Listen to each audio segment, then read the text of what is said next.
दोस्तों, इस वक्त पूरी दुनिया में ताकत का दूसरा नाम हथियार और सेना बन गए हैं।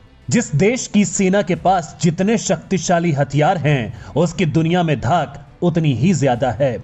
जैसे कि अमेरिका, जो इस मामले में पूरी दुनिया का बादशाह है, जिसके पास एडवांस हथियार और उसकी सेना भी दुनिया में पहले नंबर पर है। तभी तो कोई देश अमेरिका की तरफ हमला करने के बारे में सोच भी नहीं सकता है। चीन ड्रैगन, जो खुद इस दुनिया की सबसे बड़ी ताकत बनने का ख्वाब देखता है, वो भी अमेरिका पर वार करने से घबराता है। लेकिन दोस्तों, हमारा देश भारत भी इस मामले में कुछ कम नहीं है। आज भारत के पास एक से बढ़कर एक खतरनाक हथियार हैं, जो भारतीय सेना को दुनिया की टॉप 10 सेना की लाइन में लाकर खड़ा कर देती हैं। इतना ही नहीं, भारत की सरकार ने सेना को और ज्यादा मजबूती देने के लिए सीक्रेट मिलिट्री बेस भी बना रखे हैं। इन मिलिट्री बेस में कुछ विदेशों में बनाए गए हैं, जो इतने सीक्रेट हैं कि जिनके बारे में किसी को कुछ नहीं पता।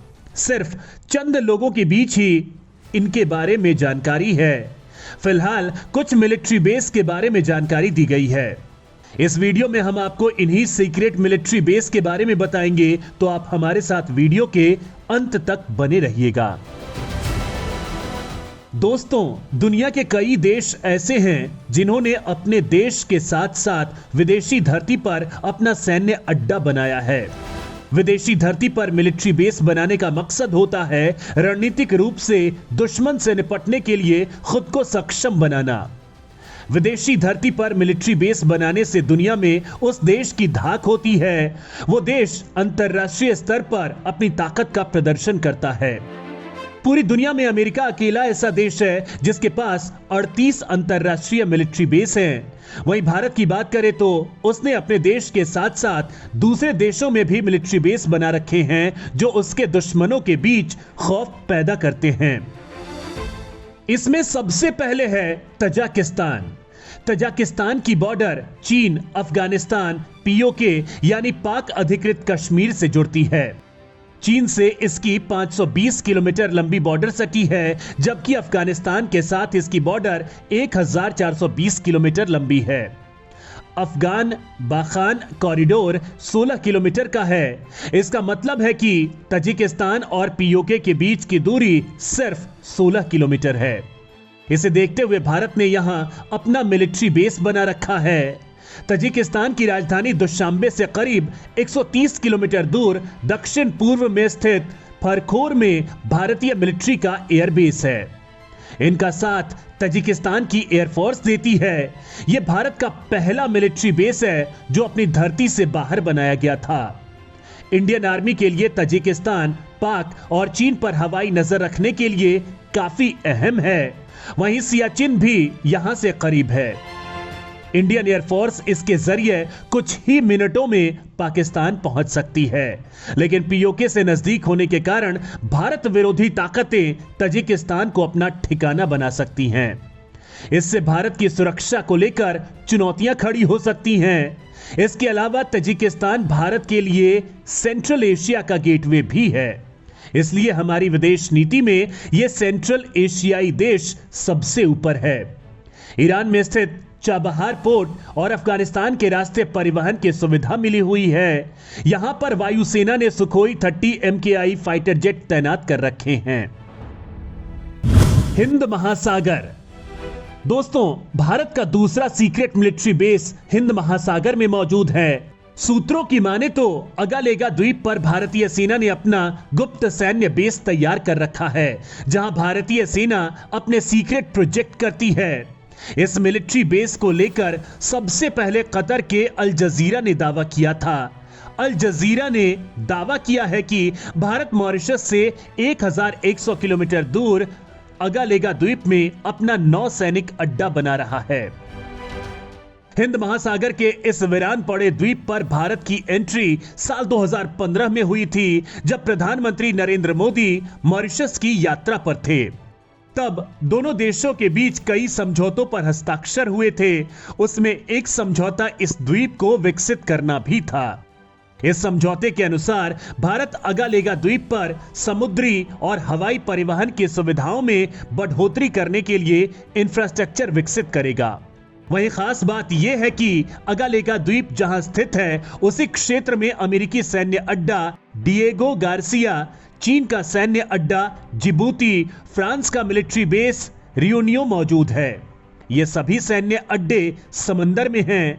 क्षेत्रफल में महज कुछ किलोमीटर के ये मिलिट्री स्टेशन अपार ताकत समेटे हुए हैं। इसकी असली ताकत वहां की सेना और राष्ट्राध्यक्षों को ही पता है। अंडमान निकोबार। दोस्तों, यहां पर भी भारतीय सेना ने अपना सीक्रेट मिलिट्री बेस बना रखा है। यहां करीब 500 से ज्यादा आइलैंड हैं, जिसमें से 34 आइलैंड पर कोई भी आ जा सकता है, लेकिन बाकी आइलैंड पर जाने पर रोक लगाई हुई है क्योंकि वहां का जल स्तर बढ़ रहा है। लेकिन कहा जाता है कि यहां भारतीय सेना ने अपने मिलिट्री बेस बना रखे हैं, वो यहां सीक्रेट मिशनों को अंजाम दिया जाता है। भूटान। भूटान में भारत का सैन्य बेस एक स्थायी ट्रेनिंग सेंटर है। इसे भारतीय मिलिट्री ट्रेनिंग टीम बुलाया जाता है। यह ट्रेनिंग सेंटर पश्चिमी भूटान में मौजूद है, जिसकी स्थापना साल 1961-62 में की गई थी। यहीं पर भूटान की रॉयल भूटान आर्मी यानी RBA के जवानों की ट्रेनिंग होती है। मित्र देश में मौजूद ये सबसे पुराना भारतीय मिलिट्री ट्रेनिंग सेंटर है। यहाँ का कमांडेंट भूटान के राजा को रक्षा मामलों में सलाह देता है, क्योंकि यहाँ पर रक्षा मंत्री नहीं होते। वैसे इस एयरबेस के बारे में पहले किसी को ज्यादा पता नहीं था, लेकिन जब अफगानिस्तान में तालिबान के कब्जे के बाद फंसे भारतीयों को बचाने के लिए भारतीय वायुसेना जुटी है, तब इस मिशन के दौरान इस मिलिट्री बेस के बारे में दुनिया को पता चला। मेडागास्कर। भारतीय मिलिट्री ने उत्तरी मेडागास्कर में लिसनिंग पोस्ट और एक रडार फैसिलिटी बना रखी है। इसका निर्माण साल 2007 में हुआ था ताकि हिंद महासागर से होने वाले जहाजों के मूवमेंट पर नजर रखी जा सके, साथ ही समुद्री संचार को सुना और समझा जा सके। इसकी मदद से मेडागास्कर की नौसेना सर्वेलांस भी करती है। दोस्तों, मेडागास्कर की सेना इतनी मजबूत नहीं है कि वो घुसपैठ या आतंकी गतिविधियों को रोक सके, इसलिए भारतीय सेना उनकी मदद कर रही है। ओमान। ओमान के रास अल हद नाम की जगह पर भारतीय मिलिट्री ने एक लिसनिंग पोस्ट बना रखी है। इसके अलावा भारत के पास मस्कट नौसैनिक बेस पर बर्थिंग अधिकार है, यानी वहां पर भारतीय नौसेना के जंगी जहाजों, पनडुब्बियों आदि को ईंधन आदि की सहायता मिल जाती है। इसके अलावा डम में भारतीय वायुसेना और भारतीय नौसेना का छोटा बेस है। दोस्तों, विदेशी धरती पर सैन्य बेस बनाने से कई तरह के फायदे होते हैं। पहला तो ये कि आप किसी से ट्रेनिंग ले सकते हैं या दे पाते हैं। दूसरा, उस देश के लोगों में भारतीयता का वर्चस्व बढ़ता है, प्रतिष्ठा बढ़ती है, साथ ही दुश्मन की गतिविधियों पर नजर रखना आसान हो जाता है। दो देश मिलकर एक सैन्य बेस से कई अंतर्राष्ट्रीय सीमाओं और वहां होने वाली गतिविधियों पर नजर रखते हैं। वहीं चीन ने भी कई देशों में अपने मिलिट्री बेस बना रखे हैं। अलग अलग देशों में मिलिट्री बेस बनाकर चीन यह साबित करने में लगा है कि पूरी दुनिया में वो कितना ताकतवर है। बताया जा रहा है कि अब उसकी नजरें अफ्रीका पर हैं। अमेरिकी रक्षा विभाग की तरफ से आई हालिया रिपोर्ट में कहा गया है कि चीन अफ्रीका समेत 13 देशों को अपने मिलिट्री बेस के तौर पर देख रहा है।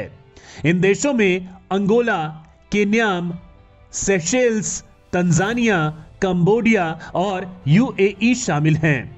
वहीं इस मामले को लेकर चीन के अधिकारियों की तरफ से कोई भी टिप्पणी नहीं आई है।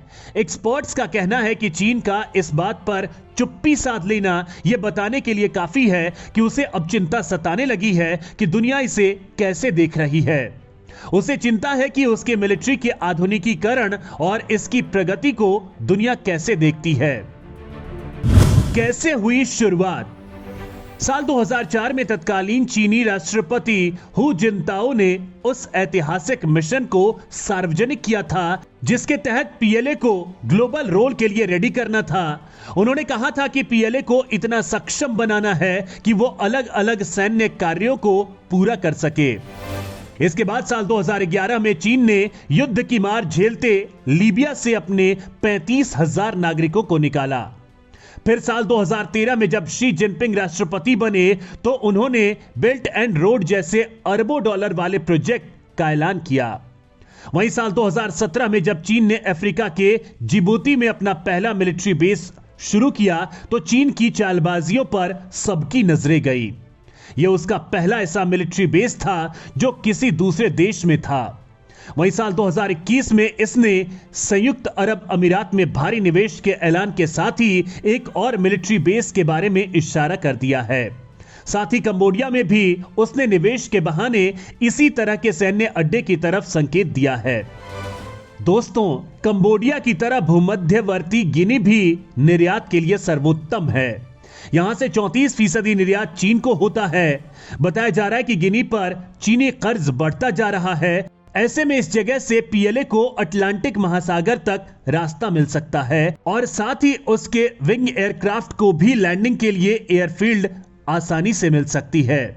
अमेरिका अफ्रीका कमांड के मुखिया रहे जनरल स्टीफन टाउनसेंड ने कांग्रेस के सामने कहा था कि अटलांटिक में कोई भी बेस होने से चीन की सेना अमेरिकी जमीन के काफी करीब आ जाएगी। दोस्तों, गिनी में 3 ऐसे एयरफील्ड हैं जो चीनी वायुसेना के लिए मददगार साबित हो सकती हैं। इसमें से एक बाटा बंदरगाह के करीब, बाटा के अलावा मालाबू का बंदरगाह सैन्य मकसद से चीन का हर वो ख्वाब पूरा कर सकता है जो दुनिया पर उसके नियंत्रण से जुड़ा है।